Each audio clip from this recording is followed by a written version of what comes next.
Why did Mark Zuckerberg burn $46 billion on a digital world that nobody wanted to visit? Today, we are analyzing the Metaverse failure and the collapse of Meta's reality labs to see exactly where the engineering blueprints and the fundamental math of human perception went wrong. By the end of this investigation, you will understand the latency trap, a physiological barrier that $40 billion couldn't break, and I will reveal the specific blueprint error in the Quest hardware that made the entire vision physically nauseating for the average user. Most people think the Metaverse failed because the graphics looked like a Nintendo Wii game from 2006. They're wrong. It didn't fail because of the pixels. It failed because of the physics of the human vestibular system and the hubris of a CEO who tried to build a digital universe before he mastered the hardware interface. If you were fascinated by the hidden flaws in massive tech infrastructure and the high-stakes forensic analysis of corporate disasters, you are in the right place. Subscribe, because every collapsed digital empire leaves a blueprint, and we're here to decode it. I've always been fascinated by how a single microscopic miscalculation in hardware weight or a few milliseconds of lag can bring down a mountain of software. Once you understand the sensory science behind the failure, the $46 billion disaster starts to make total sense. To understand the collapse, we have to look at the engineering fundamentals of virtual reality. Think of a VR headset not as a monitor, but as a bridge between the digital and the biological. The heavier the headset, the more strain it puts on the neck. The lower the frame rate, the more it confuses the inner ear. From a physics standpoint, Zuckerberg was trying to solve a problem that the human brain has spent millions of years perfecting: the sense of presence. But the math of Reality Labs was anchored in the belief that software could overcome the limitations of the physical body. Imagine $1 billion being poured into a virtual office space where you have no legs. Watch what happens when the internal structural integrity of a vision is compromised by a lack of basic human ergonomics. Visualizing the internal mechanics, you would see the hyper-realistic lens optics, the Fresnel versus the pancake lens, and a glowing neon orange blueprint overlay of the human eye's focal point. But here's the most terrifying detail the engineers realized too late: the Vergence-Accommodation Conflict. This is the structural flaw in all current VR. In the real world, your eyes focus and converge on the same point.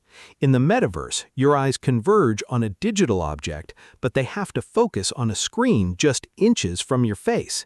This creates a hairline fracture in the user experience that leads to headaches, eye strain, and a fundamental rejection of the technology by the human brain.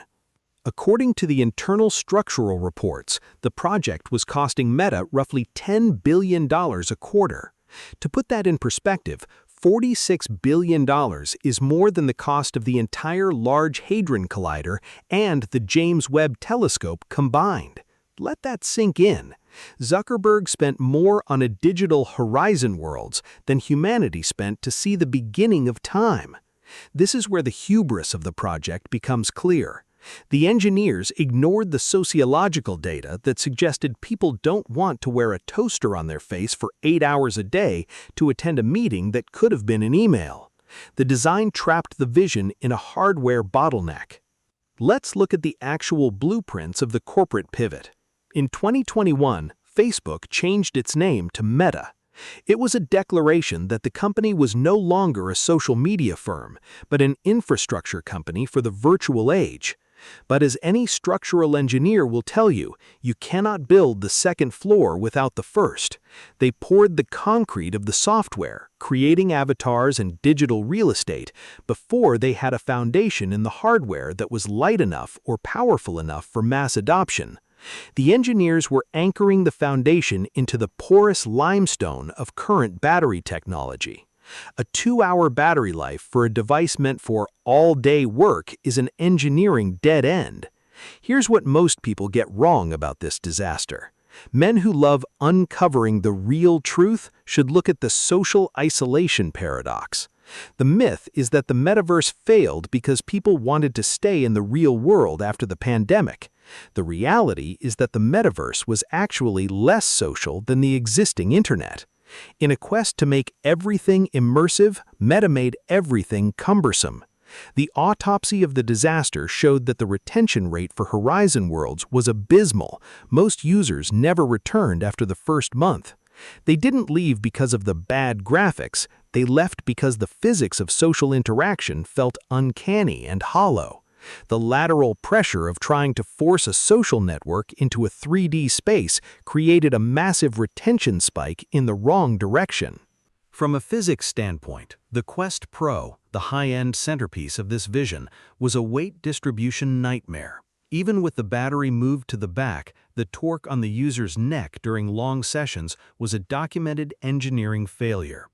This matters today because as we see the rise of Apple's Vision Pro, we are seeing the exact same structural compromises being navigated.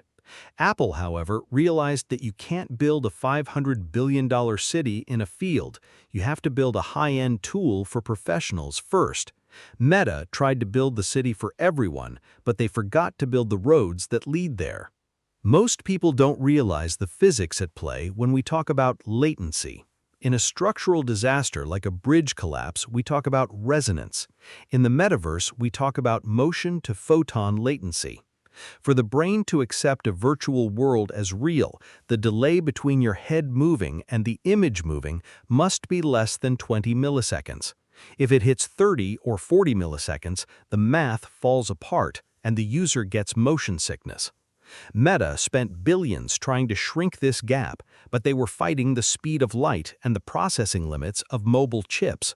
The autopsy of the disaster reveals that Zuckerberg's ego insisted on a standalone headset, which meant the engineers had to pack a supercomputer and a cooling system into a plastic box strapped to your forehead.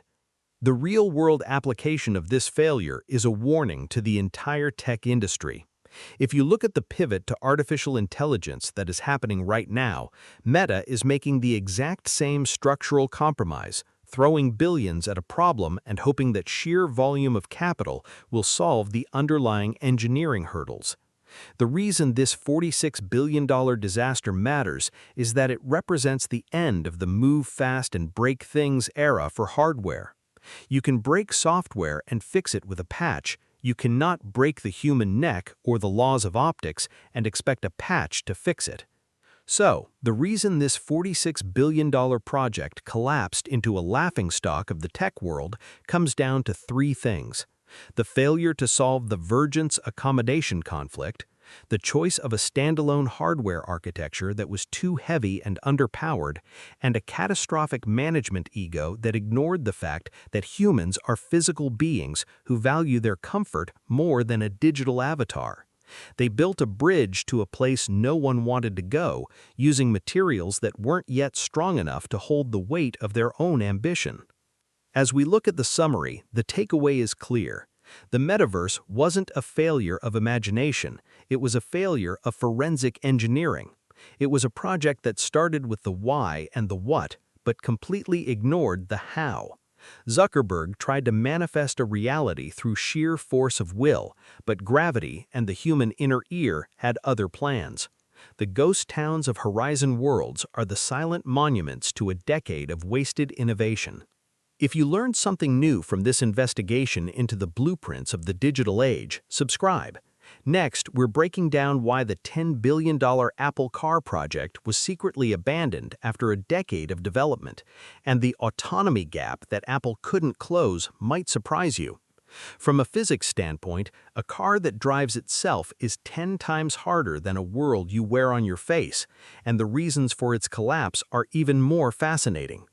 Every collapsed project leaves a blueprint, and we are here to decode it. The autopsy of the metaverse is a reminder that in the world of engineering, if you don't respect the user's physical reality, your digital reality will never stand.